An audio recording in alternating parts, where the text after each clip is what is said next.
Hey guys, welcome back to another DJI Avata 2 video, and this week we're going to be covering how well the Avata 2 performs indoors and what you need to know. All from control, camera settings, and even a comparison with the Cinelog 25 here. We're going to be showing you some footage and see which one you guys prefer. If you're new, hello, my name is Demetrius and I create videos on drones, photography and everything in between, and it's a mixture of entertaining and educational content. Smashed it this week. If you want to learn more about the DJI Avata 2, hit the subscribe button for future content. I also want to give a big thanks to my friend Vic, who helped me shoot this video and being the model for the shoot as I choreographed this video to put it together, and hopefully by the end of this video you'll know whether the Avata 2 performs well indoors or not, or should you go for another drone. So now let's jump into this video.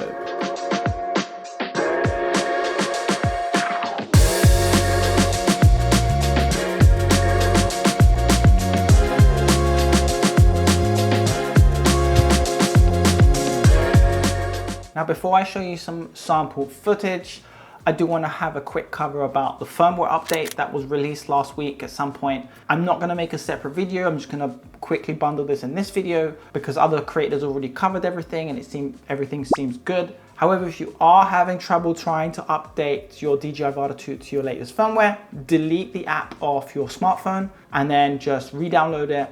Make sure the drone, the controller and the goggles are on and the goggles are plugged into your phone, and that should work. If there's anything you want to learn specifically from the firmware update, just let me know in the comment section down below. Now, let's take a look at some footage, and when we are taking a look at the footage, I tried my best to match as best as possible. However, please ignore the colors, just comment on terms of flow and which of the footage you prefer, but ignore the colors. Ignore that. I already created an Instagram poll and people voted on what they preferred, which may have skewed the results, but yeah, let's take a look and then let me know what you think is better and which drone you think is which in the comment section down below.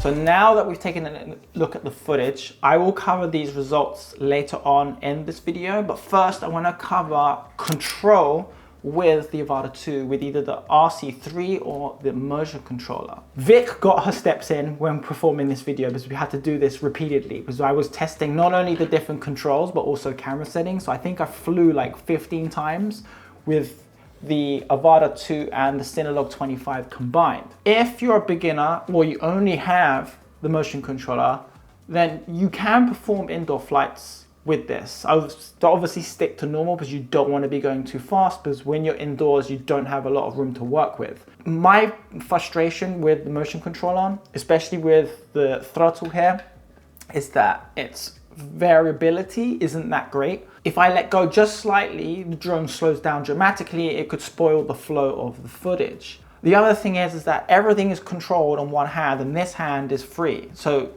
you're trying to go forward, you're trying to bank, and you're also trying to strafe left or right using the joystick, because with traditional FPV, normally you're using the controller to turn or strafe outside to give you a long banking turn versus just turning on the spot in order to maximize the space within the building you're trying to shoot.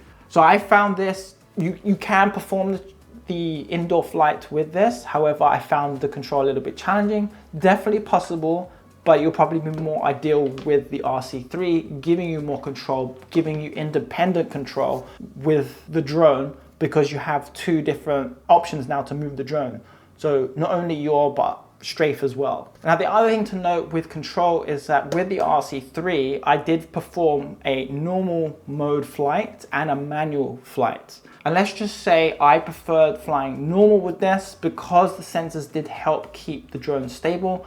When I was in manual, I did struggle a little bit, which is surprising because I can fly manual with the Cinelog 25, no problem. And the other annoying thing is that because it's such a tight space, the drone just goes everywhere. And even at a 0-degree camera angle, trying to stay stable was difficult with the Avata 2 indoors. And even when it hit the side of the wall and was screaming, but didn't know what it was doing, just trying to turn it off quickly was annoying. I literally had to do the emergency pull, which was just hold these two gimbals inwards, and that will emergency stop the motors.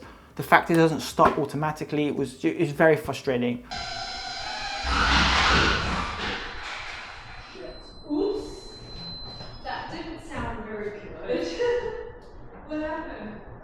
Compared to the Cinelog 25, all I have to do is on the TBS Tango is just hit off when the motor shut off. That being said, I performed halfway in manual. I managed to pull it off, but I wasn't comfortable, so I switched it back into normal mode mid-flight. I don't know if you could notice that in the footage, but I wasn't a fan completely. In manual mode, it is challenging. So if you are a beginner and you are using the RC3, just stick to normal and you'll be fine. I'm not 100% entirely satisfied with the flow in normal mode using this. And I wouldn't even say I'm 100% satisfied normal this because I couldn't strafe properly. So I could have more control with this, but I don't have the same control as if I'm flying a traditional Cinewhoop like the Cinelog 25. Anyways, that being said, that's all of control. Let's move on to camera settings and then we'll jump into the comparison with the Cinelog 25. Ready? Ready.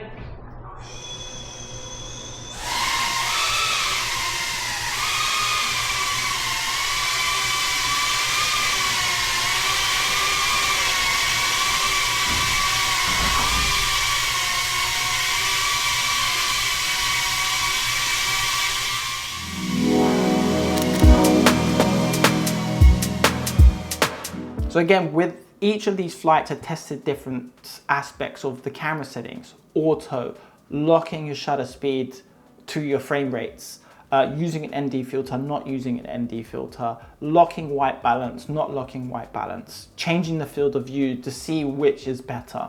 Let's start with auto or manual first of all. I think if you're a beginner, slap this in auto, you're not gonna have any issues whatsoever. I think auto was the best mode. Everything's taken care of for you. You don't have to worry so much. When locking the footage to your frame rate, so I was shooting at 4K 60, so locking the shutter speed at 1/120, I had to use an ND filter, but because I had such a big contrast from flying indoors and outdoors, yes, this was a very big challenge because it was really bright outside versus inside, which is not so bright. ND32 was too strong for indoors and then the noise was really high. However, outdoors was fine. When it comes to flying with the ND16 that I put on, it was more of a middle ground. The noise wasn't so high, but it was still overexposed when I went outside. So I wasn't entirely happy with flying in manual mode. Auto was better for it to take care of it for you by just increasing the shutter speed and then balancing the footage so it looks properly exposed on the outside. Normally you won't be flying indoors and outdoors at the same time, but this is something to note when you're doing indoor flying with the FPV. Now when choosing between auto white balance and locking a white balance, now indoors the white balance was 4700K, so I just locked it at that and then flew around. However, when looking at the differences between auto and locking it, I didn't see a big difference. I didn't see a fluctuating change with the white balance. I would say for simplicity, in this scenario, auto was fine. Also adjusting the field of view, normal, wide, and ultra wide. Ultra wide definitely showed the curvature on the edges. Wide, not so much. And then normal, I felt was a little bit too narrow, and you can definitely see that. So having a wider field of view is a lot better, in my opinion, for indoors to show the movement quicker. Also from last week, using wide and turning off Rocksteady allows you to record the gyro data. I don't see a huge difference between using GyroFlow and Rocksteady. I think Rocksteady is good enough. So it's just for simplicity purposes, stick it to Rocksteady and using wide. For me, I think gave the best results with flying the DJI Avata 2 indoors, as well as auto and auto white balance. And using an ND16 as well, I think that would help. Now let's move on to comparing the Avata 2 with the Cinelog 25.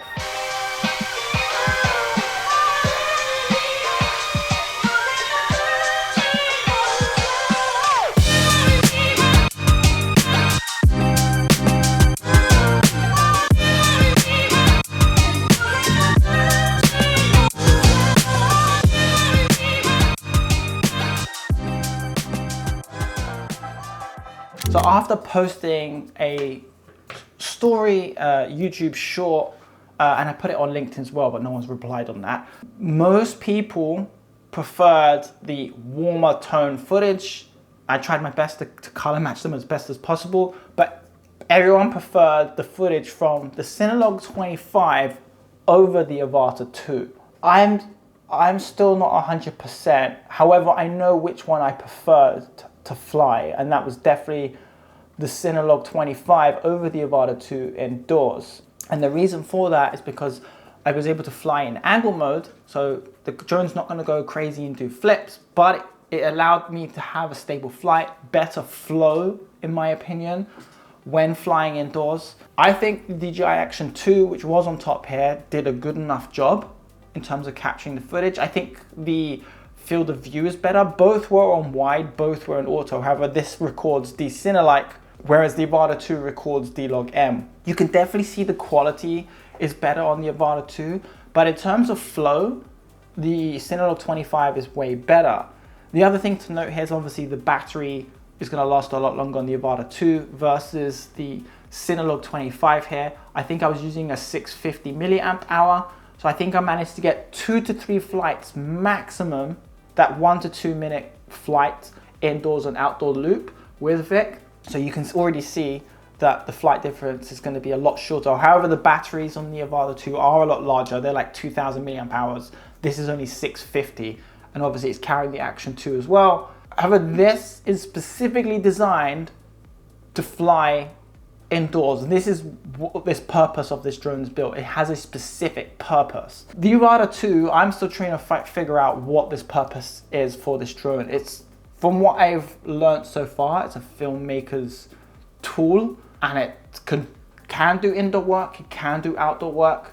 I wasn't so comfortable with the indoor stuff, even though I have flown indoors. But if I jump back to the footage that I showed you earlier in the video, the Avata 2 was on the left and the Cinelog 25 was on the right. Other things to note here is that the Avata 2 is obviously a lot bigger than the Cinelog 25. And the other thing to note here is even I have flown this in low light and I haven't had any problems whatsoever. It was fine. But even though this is a Runcam Wasp and the quality isn't great, this drone was able to perform in low light conditions. Whereas this one, the minute it meets low light conditions, it comes up with a warning. It doesn't know what it's doing. The sensors interfere with everything. Very frustrating. Like, I feel the sensors interfere too much when trying to do your flight. I should just be able to fly this drone without having interference. I want to test this in low light properly, and I haven't had that opportunity to see how it performs. However, I'm confident enough that this would already do a better job because it doesn't have the sensors interfering with your flight, and it can have a stable flight, whereas this one, it starts to panic and drift and do all sorts of different things and can't stay steady. Additionally, this has a set independent camera to the one that's filming on, whereas this one, it's one camera. So whatever you're seeing out the goggles is what you're also going to be capturing. I know that when I was flying with this, I felt a lot more comfortable. Again, I've flown this before indoors. That's what it's designed to do. This has flown outdoors too, but this is specifically for indoors. It's got ducts to protect anything that breaks anything. It's smaller to fit through smaller gaps compared to the Avata 2. I love this quad, and I actually want to get the V2 version, which has the O3 Air unit. The only thing I'm waiting for is for DJI to actually give the Goggles 3 a firmware update to be able to be used with the O3 Air unit and hopefully Wasp 2. That would be amazing if that could happen. Now let's move on to things to note when flying indoors with the Avata 2. You can do it again now if you want. I just literally while you were configuring it, I was like running around like this. I just want to see what that looks like. Oh, can we? Oh.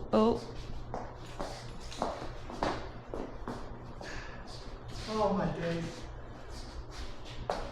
Okay, ready. I'm ready for the next thing. I might put that in the YouTube video. First of all, if you are going to be flying indoors, make sure to adjust your settings, whether you're using the DJI Controller 3 or the Motion Controller 3 here, especially if you're a beginner, to not have such, what's the word? What is the word? Sensitive. Make sure you don't have such sensitive controls so that when you are flying, you can have a very smooth flight. Practice makes perfect. You're not going to get everything done on the first flight. So when you do choreograph the indoor flight and which route you're going to take, you're going to have to do it multiple times. It's normal. That's what's going to happen. Just try and have the smoothest flights possible. And if you make a mistake, just keep on flying and then reset and make sure you learn on the second or third or however many times you need to film to get that perfect run. Personally, I think you would have better time with this in normal mode rather than manual. They just sound different. Maybe loudness is about the same, but this one sounds, I don't know how to describe it. I found this easier to fly than this using angle mode with this than full manual on this. Like I don't fly full manual on this, but this was easier for me. But there's nothing stopping you. If you can fly manual indoors, please let me know because I would like to try and achieve that again myself. However, I think I'm going to be leaning more towards this for indoor stuff. I think the most important thing when flying indoors is obviously the yaw button, so you can able to arc round objects to show off an area rather than just flying forward and banking because you can't really see it. You're more flying sideways indoors, you can't really see on the side of you. So that's such an important movement indoors. And it's a struggle with this. Whereas you can do it with this and you can pull it off with normal, it just flies a little bit different compared to traditional FPV where it's throttle, this is more up, down.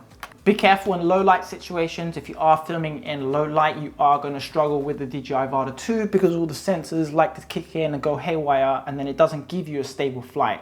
So if you're a beginner and you're reliant on those sensors to help you keep stable and it's in a dark environment, you're going to struggle. The other thing is if you are going to be flying the Avata 2 indoors and you're going to put it into manual mode, make sure you have a lower camera angle, so something like 0 or 5 degrees. You don't want a crazy tilt like 20 degrees because that's extremely fast for indoors. And you want to have a smooth, slow flight to show off the interior of a building rather than just zip round and no one sees anything. You can always use a higher frame rate as well to be able to use slow motion to slow this down. You can do this now with the new firmware update. So 4K 100, for instance, you can slow that down 4 times if on a 25 FPS timeline, or if you film like me, 4K 60 on a 30 FPS timeline, you can slow it down by 50%. The good thing is with the Avata 2, you have 3 large batteries and you have a long flight time with each of those. So you can probably do the whole shoot on 1 battery and you'll be fine, but that's a good thing. In comparison with traditional FPV drones like the Cinelog 25 here, you're gonna have to have multiple batteries, which is another complication, charging LiPos, making sure they're stored properly. They won't last as long. You're gonna have a lot more of those for that. I believe that is everything. Let me know your thoughts in the comments section down below. Do you prefer the footage from the Avata 2 or do you prefer the footage from the Cinelog 25 with the DJI Action 2? If there's anything you want to learn about the DJI Avata 2, let me know in the comments section down below. Also, let me know what drone you're flying. Is the DJI Avata 2 on your shortlist? Subscribe for more videos on drones, photography, and everything in between.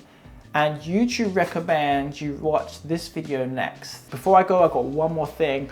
I did put on my community post as well, which you would prefer to see next week. And that was either freestyle or flight duration. It looks like the majority of you want to see the DJI Avata 2 freestyle and how that performs. So stay tuned for next week for DJI Avata 2 freestyle.